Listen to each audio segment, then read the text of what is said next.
हमें देखने वाले यूं ही जलते रहेंगे यार। હવે આપણે જો દીકરી છે કેવી, જેના ફળિયામાં દીકરી હોય એ ફળિયાનું વાતાવરણ કેવું હોય, એ ફળિયાનો ઉજાસ કેવો હોય, આ ગીતના શબ્દો સાંભળજો. ફૂટેલા ભાગીને કોઈ જગાડે તો દીકરી જગાડે, અને વિધાતાના લેખમાં કોઈ મેખ મારે તો દીકરી મારી શકે. જેના ફળિયામાં દીકરી હોય ને એને પૂછી લેજો દીકરી વાળું ફળિયું હોય કેવું. ત્યારે મને કડી યાદ આવે, કેવી છે દીકરી. મારું આંગણું એ શોભે છે જેના હેતથી રેલો, એ મારું આંગણું આ શોભે છે જેના હેતથી રેલો. અને જાણે ખીલ્યો કાંઈ તુલસી કેરો છોડજો, જાણે ખીલ્યો મારા ઘરે તુલસી કેરો છોડજો મોગા. એ મૂલી છે મારી દીકરી રેલો, એ જેવી મોગા મૂલી છે મારી લાડલી રેલો. આહા. અને હવે આ કડી સાંભળજો. જે ફળિયામાં દીકરીનો જન્મ થાય એ બાપની ભાગની રેખા જો બદલાઈ જાય તો સમજવાનું કે દીકરી એના ભાગ લઈને આવી છે. બાપના હુતેલા ભાગ જગાડે તો દીકરી જગાડે છે. 116 દીકરીઓના લગ્ન છે ત્યારે મને કડી યાદ આવે, બાપના હુતેલા ભાગ જગાડવા વાળું દુનિયામાં કોઈ હોય ને.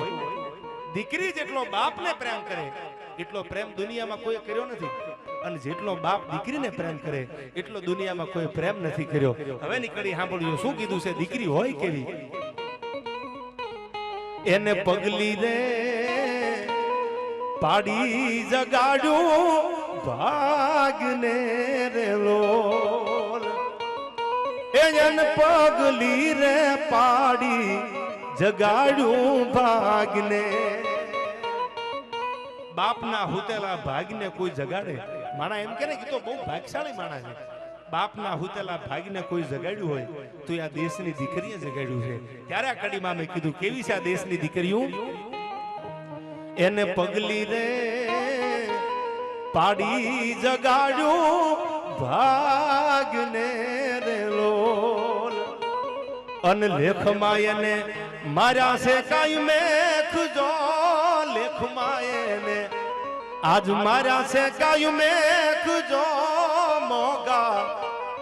મૂલી છે મારી દીકરી રેલો, એ જેવી મોગા મૂલી છે મારી લાડલી રેલો.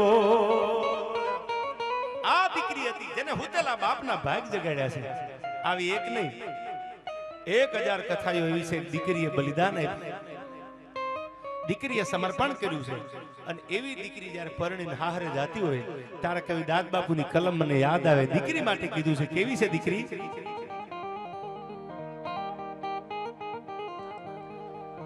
કે કાળજા કેરો કટકો મારો આજ ગાંઠથી છૂટી ગયો,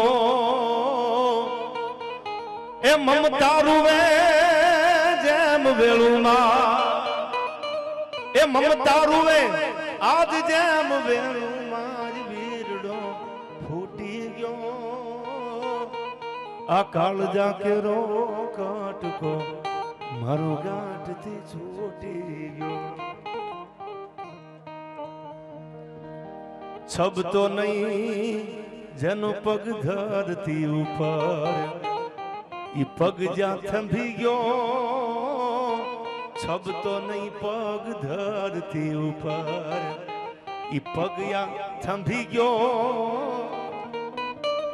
એ ડુંગરા જેવડો એ મને ઊંબરો લાગ્યો, આ ડુંગરા જેવડો એ મને ઊંબરો લાગ્યો. માંડ રે ઓળંગ્યો આ કાળજા કેરો કટકો મારો ગાંઠથી છૂટી ગયો. આવી દીકરીઓ આ માંડવામાંથી પરણીને હાહરે જવાની છે. એટલે મને આ કડી યાદ આવી. શું કીધું, દીકરી પરણીને જાય ને બાપના ગામને મૂકીને જાન પરણીને હાલી જતી હોય ત્યારે કવિ કહે છે, દીકરીને કહે છે, એ દીકરી એ બેટા હામું તો જો, આ આંબલી પીપળી ડાળ બોલાવે બેનલબા એકવાર હામું જો આ આંબલી પીપળી તન ડાળ બોલાવે બેનલબા એકવાર હામું જો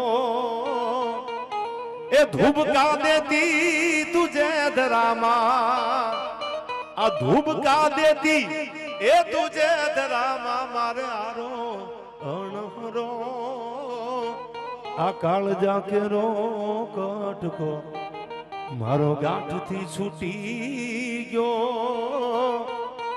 આ કાળજા કેરો કટકો મારો ગાંઠથી છૂટી ગયો. હવે સાંભળજો જાન પાદરમાં પૂગી બાપના બનતો દીકરી બધું છે એ બાપ બોલે છે દીકરીને શું કહે છે હવે લૂંટાઈ ગયો મારો લાડ ખજાનો. આ જેના ઘરમાં દીકરી હોય ને જેને દીકરીની વિદાય દીધી હોય ઈ આ ગીતની વેદના સમજી શકે, બાકી આ ગીત શું છે સમજાય નહીં. આ લૂંટાઈ ગયો મારો લાડ ખજાનો અને દાદુ હું જોતો રહ્યો આ લૂંટાઈ ગયો મારો લાડ ખજાનો અને દાદુ હું જોતો રહ્યો એ જાન ગજી જાન જીવ ગયો આ જાન ગઈ એ જાન જીવ ગયો મારો ઊનો માંડવડો આ કાળજા કેરો કટકો મારો ગાંઠથી છૂટી ગયો. આ માહોલ આખો દીકરીના લગ્નનો માહોલ છે એટલે મેં થોડી વાતો કરી. હવે તમારા બધાના મનગમતા ગીત મારે ગાવા છે. હે દ્વારકા વાળા હે ડાકોરના ઠાકોરને યાદ કરો.